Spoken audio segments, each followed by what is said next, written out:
once again, the undeniable image of the so-called Bellcraft, which is, right there in your face, staring at you.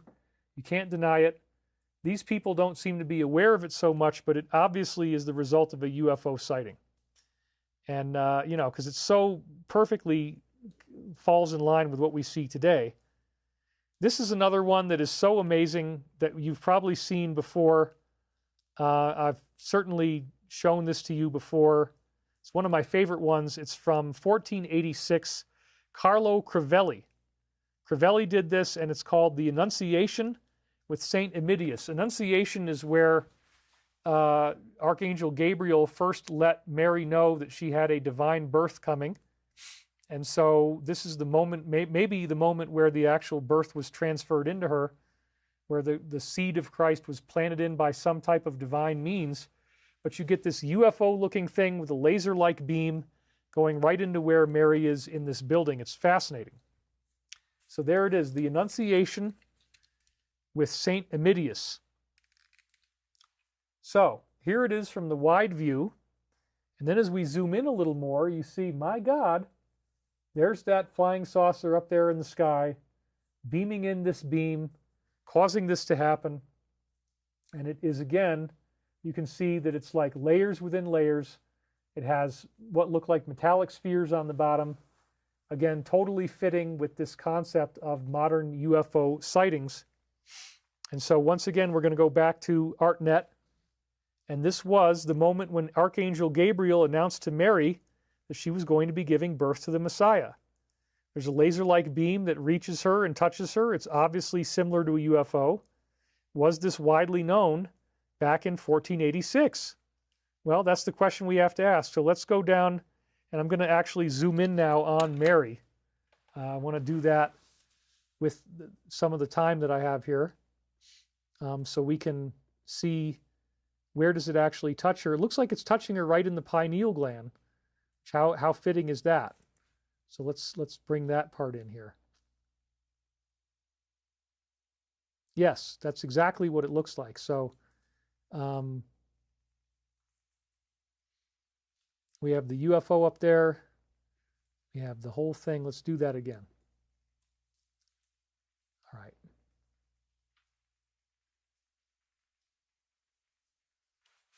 So there we go. It's the beams hitting her in the head. And then she, you see how beautiful this thing is. All the detail, the gold leaf, the color, it's beautiful. And it's hitting her right in the head. And that is beaming into her mind. And that might be the moment where she was actually having the divine conception. So this is what it's implying. Okay, so I love that one. Here's another one. This is a painting. We don't really know very much about it. It again appeared on Crystal Links. Just using the, when it's so dark outside, my eyes get really burned by the lights. And so staying on the air for this long is hard on the eyes, big time. Painting from 1420 of some type of dying old man. And he's on the ground. Maybe he's dying. I don't know. It could be.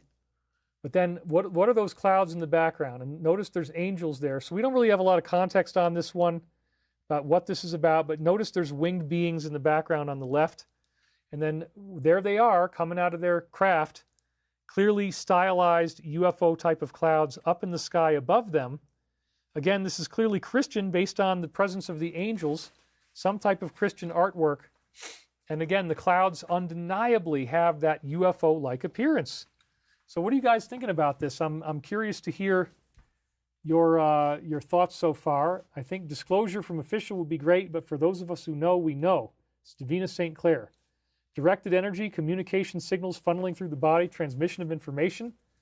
Yes, it's very cool. Cloud ships of Megonius is Axis Mundi. Yeah, this is stuff that I find very exciting. You need yellow glasses to protect from the blue light for electronics and specifics. My eyes will burn if I don't wear them, says Davina. Thank you. So yeah, I'm fascinated by this stuff, you guys. And, this one clearly has some UFO-like appearance. It's not the greatest one, but it's definitely interesting. Low res, unfortunately. Here's another one, again, from Crystal Links. Low res, but we still see something interesting. The San Francesco Church in Arezzo, Italy. has these illustrations of, again, lenticular weird cloud formations in the sky in the middle that very much have a UFO-like appearance. You have to squint your eyes a little bit, but it's definitely there. Here's another one that came off of Pinterest. This is the Annunciation, this time by Pinturicchio, 1501 AD. And what we see is, once again, the moment where Mary receives the divine conception of Christ from Archangel Gabriel. And you see all the arches, the beautiful arches there. And there's Gabriel on his cloud with all the angel beings around him. And I wish I could get a visitation like that. Wouldn't that be amazing? Oh, you sent the right comment. Yep, okay, thank you, Davina. So you see the dove coming in, and again, you know, this isn't quite so authoritative of a definitely UFO related, but you do have a being on a cloud sending a beam into Mary to create the conception. And again, there's the dove of peace. You're right. It's very interesting. There's a coin made on the flower UFO. You're right. That is true. There is a coin about that flower UFO that's out there. So this is really interesting, isn't it? There he is on his cloud. He's happy. He's doing his thing. So here's another one. Marco Palmisano, Annunciation. And again, what really fascinates me the most about this one is, once more, it's the conception of the Christ in Mary. And you have kind of a silhouetted being behind her. There's like almost looks like a soldier in the clouds or something there. And then up there in the sky is this UFO-looking craft that's right there. So again, I want to capture that because there's more to it that we missed. So let me do this first so we can look at that soldier a little more too, because I forgot to bring him in. But all these elements are significant. So anyway, we're gonna get that done. I want you to be able to see the whole thing.